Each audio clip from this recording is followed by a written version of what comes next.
Hello বন্ধুরাই, আজ আমি আপনাদের নিয়ে এসেছি একদম বাংলাদেশের দক্ষিণ পূর্ব অঞ্চলে এক অনন্য সুন্দর জায়গায়, দেবহাটা উপজেলার কেওড়া পার্ক। আমাদের টিকিট কত করে?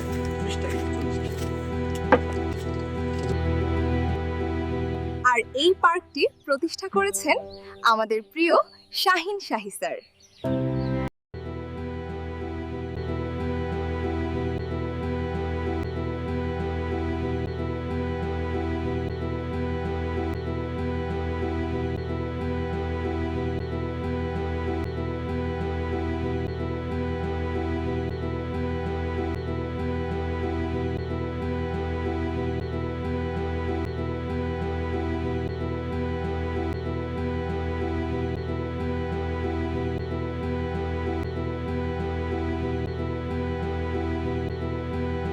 যার রূপসী ম্যানগ্রোভ পর্যটন কেন্দ্র দেবহাটা নামে পরিচিত।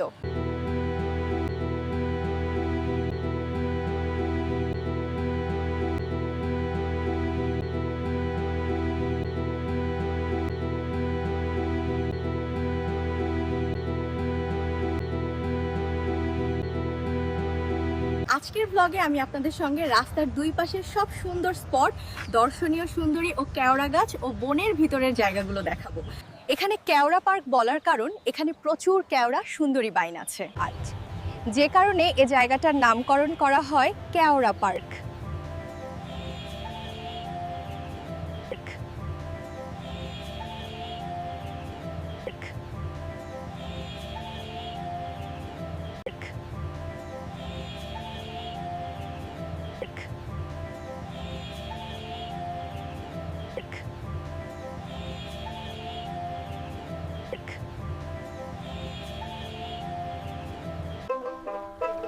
কেওড়া পার্কের ভিতর দিয়ে লোহার ও কাঠ পাথর দিয়ে রাস্তা তৈরি করা, যাহাতে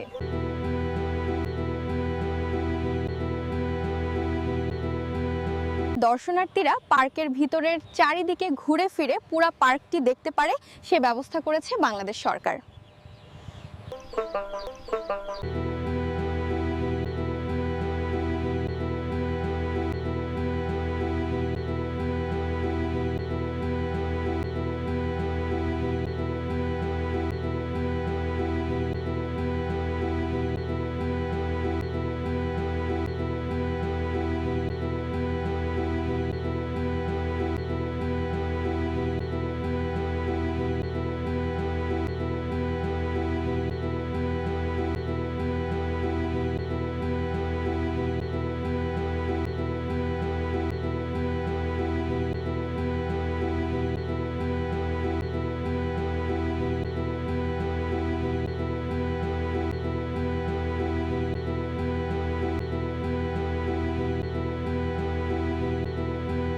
এই পার্কটি ইন্ডিয়া ও বাংলাদেশ সীমান্তে। অনেকে চেনে ইন্ডিয়ান সীমা বাংলাদেশ ভোমরা বর্ডার।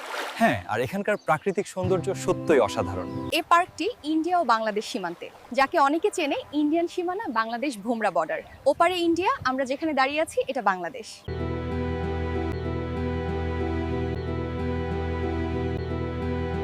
যার রূপসী ম্যানগ্রোভ পর্যটন কেন্দ্র দেবহাটা নামে পরিচিত।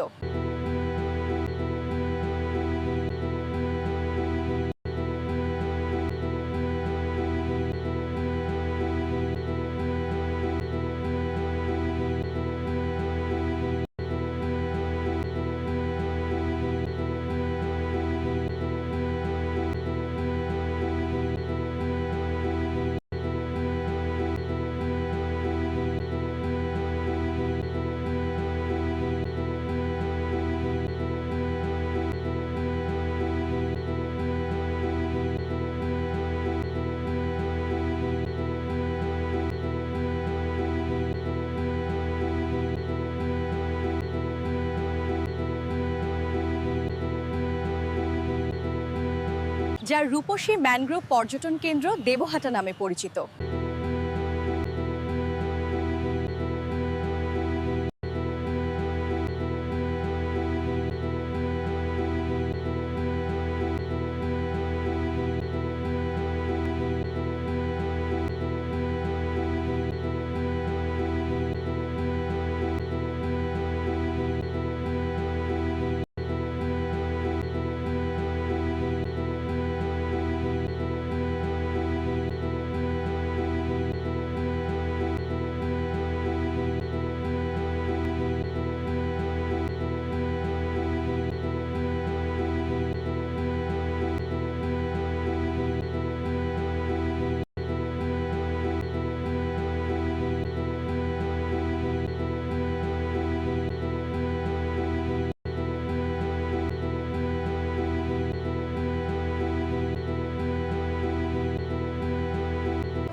বাংলাদেশ ও ভারতের সীমানা হিসাবে বয়ে গেছে ইছামতি নদী।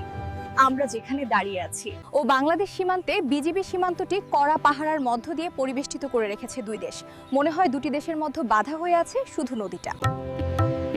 চারদিকে যতদূর চোখ যায় শুধু ইন্ডিয়ান গ্রাম, নদী, ইটের বিস্তীর্ণ গাছ, সবুজের সমারোহ, কখনো বাতাসে দুলে ওঠা কেওড়া গাছের পাতা। এক কথায় মনে হবে আপনি যেন বাংলাদেশের এক গোপন স্বর্গে এসে পড়েছেন।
ওপারে ইন্ডিয়া, আমরা যেখানে দাঁড়িয়ে আছি এটা বাংলাদেশ।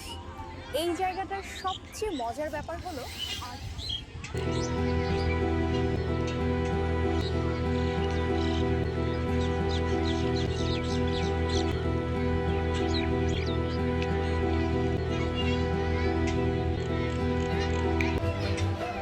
বাংলাদেশ ও ভারতের সীমানা হিসাবে বয়ে গেছে ইছামতি নদী।